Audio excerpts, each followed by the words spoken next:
Hello, everyone, and welcome back to English with Narayana. Today, we are going to be looking at a really cool tool that can help you learn English vocabulary much faster. Yes. It's a bit like a secret weapon for your memory. That's right. We're going to be talking about spaced repetition. Oh, that sounds very interesting. Yeah, it's a clever technique that helps you remember things for a really long time. So imagine you're learning a new English word, like you see it once, maybe write it down, but then you kind of forget about it, right? Yes, absolutely. That happens to all of us. Our brains, they tend to forget things over time. It's kind of like a leaky bucket, you know? Information slowly drips out. Exactly. Yeah. And what if there was a way to plug those leaks and make those words stick in your memory? That's where spaced repetition comes in, right? Yeah, it's all about timing. Instead of, trying to cram everything into your head at once, you review the words at specific intervals. Oh, okay. Yeah. So you might see a new word today Mm-hmm. and review it again tomorrow, Mm-hmm. and then maybe again in a few days. And each time you review it, it gets a little bit easier to remember. Right. It's like exercising your brain. The more you use those memory muscles, the stronger they become. That makes a lot of sense. But how do we actually use spaced repetition to learn English? Well, there's this fantastic app called Anki Okay. that does all the hard work for you. Oh, wow. Yeah, Anki is like a personal flashcard system, but it's way smarter than traditional flashcards. It uses the spaced repetition system to actually schedule your reviews. So you're always reviewing words right before you're likely to forget them. That's so clever. Yeah. So with Anki, you create these digital flashcards called tallies or flashcard decks. You can make your own or download pre-made ones with common English words. And you know what's really cool is that you can actually add pictures and sounds to your flashcards, which helps you remember the words even better. Yes. It's like having a little picture dictionary right in your pocket. Exactly. Plus, Anki can even use AI to say the words out loud for you so you can practice your pronunciation too. And the best part is that Anki is available on your computer, your phone, and even your tablet. I love that. It's like having a portable English tutor with you all the time. Yeah. Anki might sound a little complicated at first, Yeah. but it's actually very easy to use. It is, absolutely. Yeah. It's very user-friendly. Once you've downloaded it and installed it, you can either start creating your own flashcards or download pre-made ones. There are tons of decks available for English learners, Oh, wow. like a deck of the top 5,000 English words. That's a great place to start. And if you want to hear the words pronounced correctly, Yeah. you could use other apps like TTS MP3 or Natural Reader to add audio recordings to your Anki flashcards. It's really amazing how technology can make learning English so much easier and more fun these days. It really is. So you've got your Anki app, you've chosen your flashcards, now what? Now comes the fun part, learning. Anki will show you a flashcard and you try to remember what the word means. Okay. Right. And if you get it right, Anki will schedule the next review for a little later. Yeah. But if you get it wrong, it'll show you the card more frequently until you learn it. Exactly. It's Yeah. like Anki is learning alongside you, figuring out which words you need more practice with. So you're not just memorizing words, you're actually training your brain to remember them long term. Yeah, It's like building a strong foundation for your English vocabulary. exactly. And the more you use Anki, the more words you'll learn and the easier it will become to remember new words in the future. It sounds like Anki is a real game changer for English learners.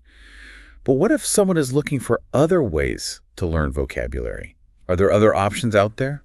Definitely. There are other great tools out there. Some people prefer apps that are more visual and game-like. Oh, okay. Like Quizlet. It has quizzes and games that can make learning more interactive. I've heard of Quizlet. It's quite popular Yeah. with students. Another option is Memrise. They have pre-made language courses with videos of native speakers so you can learn words and phrases in context. Oh, that sounds helpful. Yeah, It's always good to hear how words are used naturally. absolutely. And if you really like flashcards, Brainscape is another app that uses a similar space repetition system to Anki. So many options.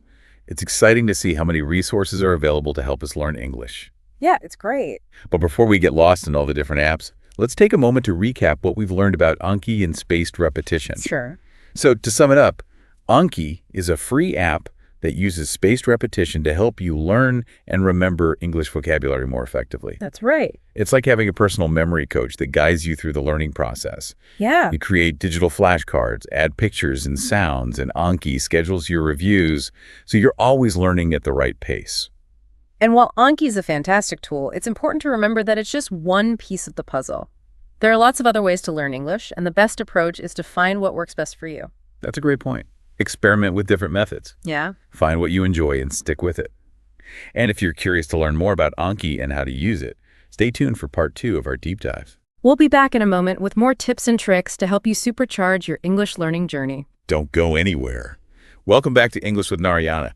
Now that we understand what Anki is and how it works, let's look at how you can actually get started using it to boost your English vocabulary. You know, one of the really cool things about Anki is that it's free to use on most platforms. You can actually download it for your computer and Android phone without paying a thing. That's great news for anyone who wants to try it out, without any commitment.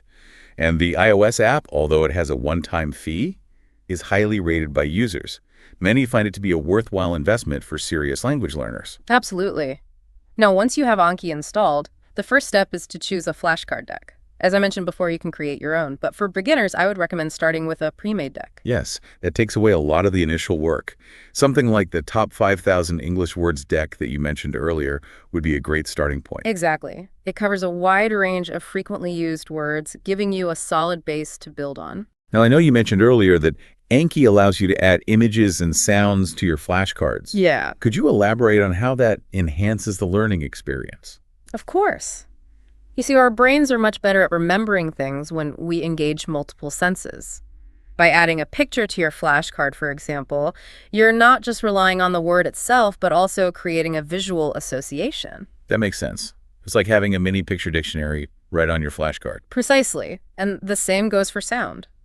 By adding an audio recording of the word being pronounced, you engage your auditory sense, which further reinforces the memory. So it's really about creating a richer learning experience that caters to different learning styles. Exactly.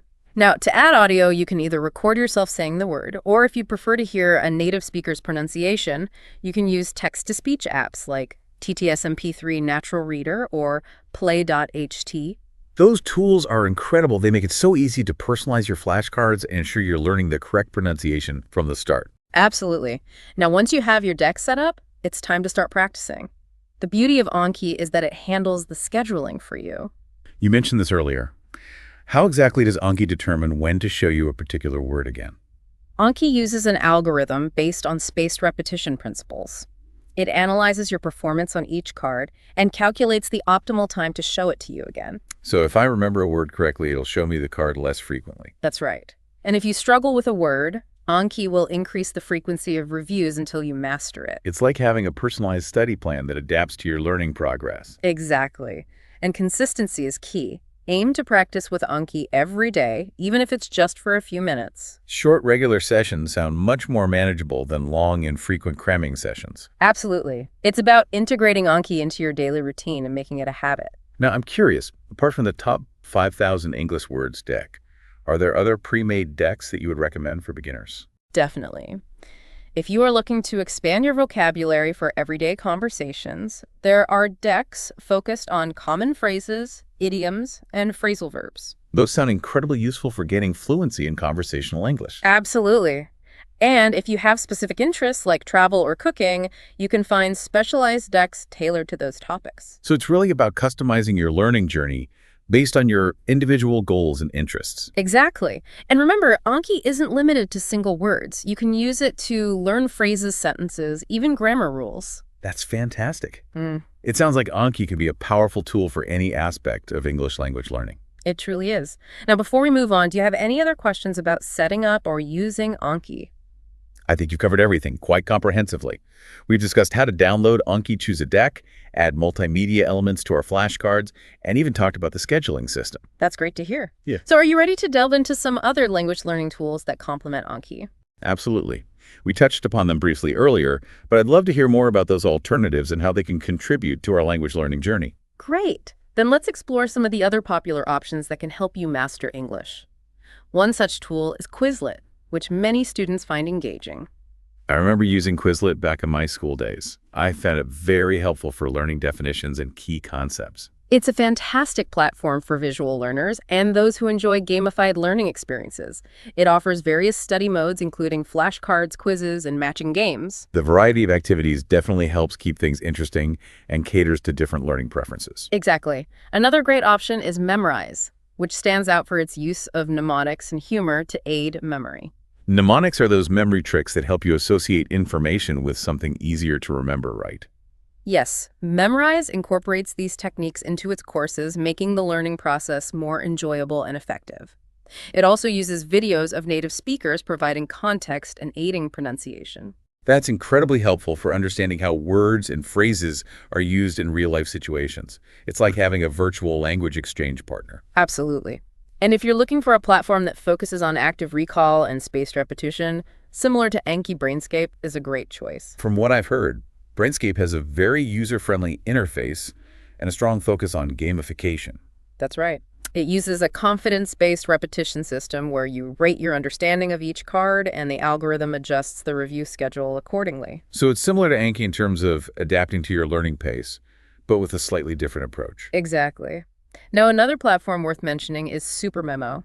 It's considered a pioneer in the field of spaced repetition and offers very detailed learning analytics. For learners who enjoy tracking their progress and diving into the data, SuperMemo seems like a perfect fit. Absolutely. It provides comprehensive statistics and visualizations that help you monitor your learning journey and identify areas for improvement. It's amazing how technology has empowered us with so many tools and resources to aid language learning. It truly is. But with so many options, it can be overwhelming to choose. I agree. It's like standing in front of a giant buffet with all sorts of delicious dishes, not knowing where to start. That's a perfect analogy. And that's why it's essential to find the tools that resonate with your individual learning style and preferences. That's a great point. Ultimately, the best tool is the one that keeps you engaged and motivated to learn. Absolutely. Don't be afraid to experiment. Try different platforms and see what works best for you. This has been a really insightful exploration of various language learning tools. We've covered a lot of ground today, from the power of Anki to the unique features of other platforms like Quizlet, Memrise, Brainscape, and SuperMemo. But before we move on, let's pause here for a moment. We'll be back shortly to wrap up our deep dive with some final thoughts and key takeaways. We'll see you in a bit. Don't go anywhere. Welcome back to English with Narayana. We spent this episode exploring some fantastic tools that can help you learn English vocabulary faster and more effectively. It's been a really fascinating discussion, hasn't it? We've looked at the power of spaced repetition, the magic of multimedia flashcards, and all those amazing different language learning apps that are available these days. Yeah, it's incredible how technology has opened up so many new possibilities for learning. But I think it's important to remember that tools are only as effective as the person using them, right? That's a great point. The real key to success in language learning is consistency and dedication. No app can magically make you fluent overnight. It really does take effort and commitment. Absolutely. And I think it's also important to find a learning style and routine that works best for you. Some people thrive on structured lessons, while others prefer a more immersive approach. You know what I mean? Yeah, that's right. There's no one-size-fits-all method. Some learners might love using flashcards with Anki, while others might prefer the interactive games and quizzes offered by Quizlet. Exactly. The key is to experiment with different methods and find what keeps you engaged and motivated. If you enjoy the learning process, you're much more likely to stick with it. And that's what ultimately leads to progress. It's about finding the joy in learning even when it gets challenging. I love that perspective. Learning a language shouldn't feel like a chore. It should be an exciting adventure filled with discoveries and aha moments. Absolutely. And remember, every new word you learn, every grammar rule you master, every conversation you have in English is a step closer to fluency. So true. And as you continue on your English learning journey, don't be afraid to make mistakes. Yeah. Mistakes are a natural part of the process, and they offer really valuable learning opportunities. Exactly. Embrace those mistakes, learn from them, and just keep moving forward. Well, I think that just about wraps up our deep dive for today. We've covered a lot of ground, explored some incredible tools, and hopefully inspired you to take your English learning to the next level. It's been a pleasure sharing the insights with you. And before we say goodbye, I want to invite you to join us for our next episode, where we'll be diving into another fascinating aspect of English language learning. We'll be sharing more tips and tricks to help you on your journey to fluency. And if you enjoyed today's episode, be sure to subscribe to English with Narayana so you don't miss out on any future content. We'd love to have you as part of our community of English learners. So until next time, keep practicing, keep learning, and never give up on your dream of mastering English. Happy learning! Bye for now.